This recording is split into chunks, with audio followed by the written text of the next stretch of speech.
Hello friends, welcome to my channel visual art history Mahi S. ये DSSB का 2018 का paper है जिसका मैं 5th पार्ट लेके आ रही हूँ। इसका सब्जेक्ट रिलेटेड जो हमने 4 part analytic question paper solve किया है उसका ये लास्ट पार्ट है, 5th पार्ट। तो हम इसमें देखेंगे कि ये लास्ट पार्ट है, लास्ट पार्ट में किस तरीके से क्वेश्चन आते हैं। DSSB के ड्राइंग टीचर में 100 सब्जेक्टिव रिलेटेड क्वेश्चन आते हैं और 100 जो अदर सब्जेक्ट्स हैं, Hindi, English, mathematics, mental ability और जनरल अवेयरनेस, उसके 100 क्वेश्चन और 100 क्वेश्चन आते हैं अपने सब्जेक्ट से रिलेटेड। और पूरी तरह से एग्ज़ाम ऑनलाइन होता है, तो इस चीज़ का ध्यान में रखकर हमें तैयारी करनी है। भारत माता और चांद द्वीप किसने चित्रित किया है? कॉन्टेम्प्रेरी आर्ट से फिर से ये क्वेश्चन आ गया। अवनींद्रनाथ टैगोर से रिलेटेड 2 क्वेश्चन, 3 क्वेश्चन आने ही आने हैं इस एग्ज़ाम में। शैलेंद्र नाथ, असित कुमार हलदार, DP राय चौधरी के मास्टर कौन थे? तो इन लोगों के जो मास्टर थे, जो जिन्होंने इन लोगों को शांति निकेतन में शिक्षा दी थी, वो अवनींद्रनाथ टैगोर थे। जब शांति निकेतन से इन लोगों ने पढ़ाई करके निकले तो अलग अलग जगहों पे अलग अलग कलाकार ने, इलाहाबाद से लेके वाराणसी, जयपुर, लखनऊ, अलग अलग जगहों पे इन लोगों का अपॉइंटमेंट हुआ और आर्ट कॉलेज खोले गए और आर्ट की पढ़ाई स्टडी शुरू की गई थी उस समय। नेक्स्ट क्वेश्चन बनता है क्वेश्चन नंबर 3। हुसैन द्वारा उपयोग किए जाने वाले सबसे आम जानवर कौन सा था? हुसैन के बारे में तो पूरा डिटेल से पढ़ना ही है क्योंकि हुसैन के ऊपर बहुत ही फेमस आर्टिस्ट थे, तो इनके ऊपर क्वेश्चन बनना ही बनना है। तो हुसैन जो जानवर को उपयोग करते थे वो घोड़ा था। हॉर्स का उन्होंने बहुत सारा पेंटिंग किया है। निम्नलिखित में से कौन सा विषय कोटा स्कूल ऑफ आर्ट में अधिकतर चित्रित किया गया था? ये क्वेश्चन का आंसर आप लोग देंगे क्योंकि अभी इस स्क्रीन में नहीं दिख रहा है, तो आप अपने दिमाग में सोच लीजिए। अभी मैं जस्ट ओपन करने वाली हूँ, तो आपको चेक करना है कि हमारा नॉलेज कितना सही है। ठीक है, तो संगीत, दृश्य, राग, रागनी ये दिया है, ये नहीं है। इसके बाद क्या होगा, आप कमेंट बॉक्स में पहले कमेंट करिएगा, उसके बाद आप मेरा वीडियो पॉज करिए और कमेंट में कमेंट करिए कि इसका आंसर अगर आपको आ रहा है तो बेटर है, क्योंकि बहुत लोगों ने ये क्वेश्चन कहा है कि मैम मुझे आंसर दिख जाता है तो दिमाग क्लिक कर जाता है, सोचने का हमें टाइम नहीं मिलता। तो मेरे पास ऐसे क्वेश्चन होते हैं कि जिसका मैं रोक नहीं सकती, मैं ऐसे स्क्रॉल करती हूँ तो वो आंसर आ जाते हैं। लेकिन अभी नहीं है, तो अभी आप एक बार इसका आंसर दे के देखिए, अगर आपको आता हो तो आप अपना एग्ज़ाम चेक करिए कि आप कितना। मैं इस तरह से वैसे कुछ क्वेश्चन पेपर भी लाऊंगी जो कि आपको पहले चेक करना होगा। ठीक है, देखते हैं अभी है क्या। शिकार दृश्य, ठीक है, तो कोटा स्कूल ऑफ आर्ट में शिकार दृश्य का चित्रण होता था। पेंटिंग कार्य के लिए निम्नलिखित में से किस कलाकार स्टूडियो का उपयोग जापानी कलाकार याकोयामा ताइकन द्वारा किया जाता था है? तो याकोयामा ताइकन जो थे वो अवनींद्रनाथ टैगोर के समय में आते थे। उनके स्टूडियो का उपयोग भी किया जाता था और इनकी कला को हमारे यहाँ अवनींद्रनाथ टैगोर, गगनेंद्रनाथ टैगोर ये लोग सीखते भी थे। कुल्लू स्कूल का प्रसिद्ध चित्रकार कौन था? मुझे याद है कुल्लू से भी रिलेटेड एक क्वेश्चन पहले आ चुका है। ठीक है, तो अभी यहाँ पे प्रसिद्ध चित्रकार पूछा है, उसमें ये पूछा था कि कुल्लू का पुराना नाम क्या था, तो कुल्ट था। ठीक है, नेक्स्ट क्वेश्चन, सजनू और भगवान कुल्लू स्कूल के प्रसिद्ध चित्रकार थे। क्वेश्चन नंबर 7, राम किंकर बैज मूर्तियाँ ज़्यादातर किसकी बनाई गई हैं? राम किंकर बैज ने सीमेंट से ज़्यादातर चित्र मूर्तियाँ बनाए हैं। राम किंकर बैज एक नॉर्मल फैमिली से बिलोंग करते थे, बहुत ही गरीब आर्टिस्ट के रूप में उनको कहा जाता है। उनके पास बहुत ही ज़्यादा टेक्निक इस्तेमाल करने की कमी थी, तो वो कंक्रीट और सीमेंट से भी स्कल्पचर बनाते थे, जो कि इनके बहुत ही विशाल विशाल मूर्तिकारियाँ हैं, जो दिल्ली में भी कुछ लगे हैं, कुछ शांति निकेतन में भी लगे हैं। ये बहुत ही फेमस आर्टिस्ट थे, बहुत ही सिंपल लिविंग हाई थिंकिंग वाले आर्टिस्ट थे। राम किंकर बैज पे मेरा एक बहुत ही अच्छा वीडियो है, मैं इसके लिंक में डाल दूँगी, आप एक बार देख लेना।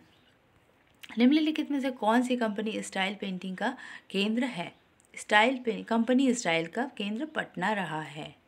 आपने देख लिया कि ये मॉडर्न ही चल रहा है। ये दो दो जो सेक्शन थे इसमें मॉडर्न ज़्यादा हैं, मॉडर्न आर्ट से रिलेटेड क्वेश्चन ज़्यादा हैं। किस प्रसिद्ध मुगल सम्राट ने भारतीय कहानियों पर काम शुरू किया था? तो भारतीय कहानियों पर अकबर ने काम, अकबर बहुत ही लिबरल शासक माना जाता था। वो एक धर्म से बंधकर कभी भी उसने कलाकृतियाँ नहीं बनाई, ना ही सिर्फ दरबार से बंद कर कराई। उसको वो राजपूत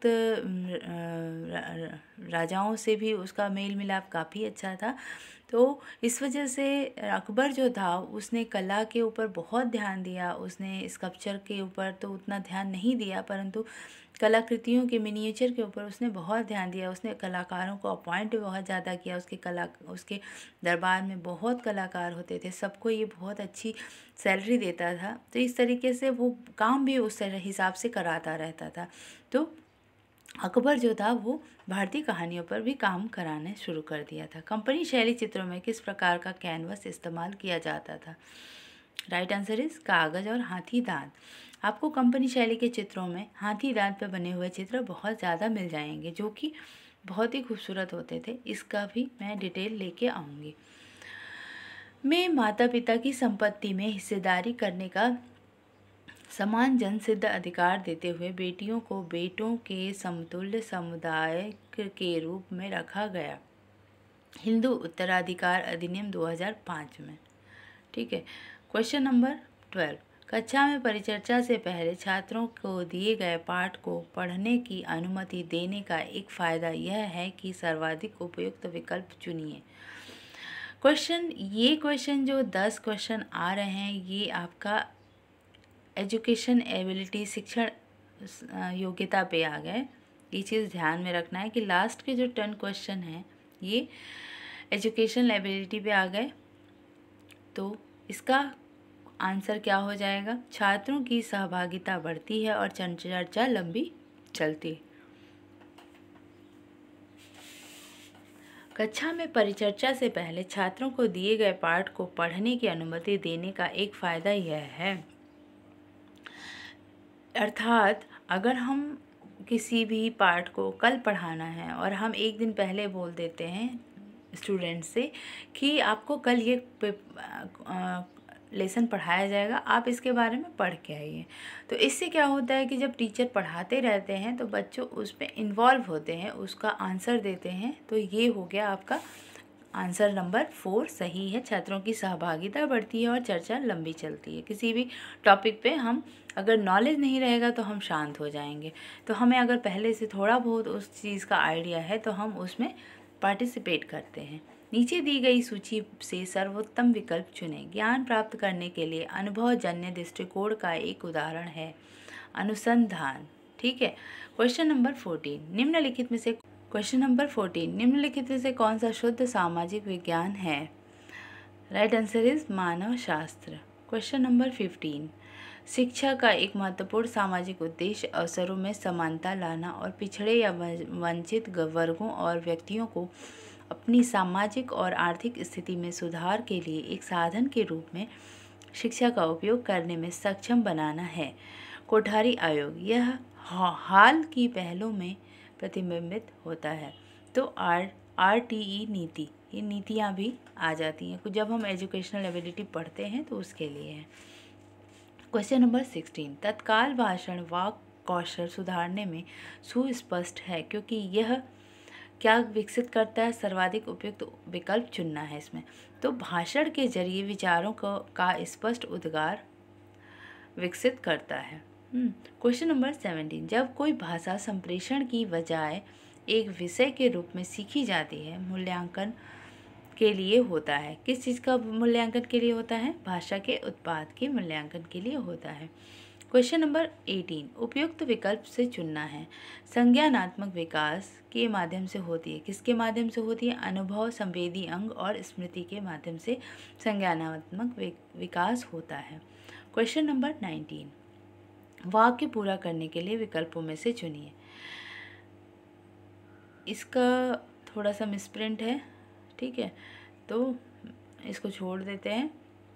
हम विषय को निम्न रूप में वर्णित कर सकते हैं। विषय को कई डैश के अधीन पढ़ा जा सकता है। तो यहाँ पे ऑप्शन दिया है शिक्षणों, तो विषय को कई शिक्षणों के अधीन पढ़ा जा सकता है। तो ये था हमारा DSSB 2018 का ड्राइंग टीचर का सब्जेक्टिव पार्ट, बट इसमें लास्ट के 10 क्वेश्चंस एजुकेशनल एबिलिटी से हैं। ये चीज़ आप ध्यान रखिएगा, ये भी क्वेश्चन आने वाले हैं। ऐसा नहीं कि लास्ट में ये क्वेश्चन आ जाए तो हमारा ये नहीं है, इसको भी सॉल्व करना होगा, क्योंकि ये भी हमारे आंसर के नंबर में ऐड होंगे। तो keep watching, keep learning and like, share and subscribe. Thank you.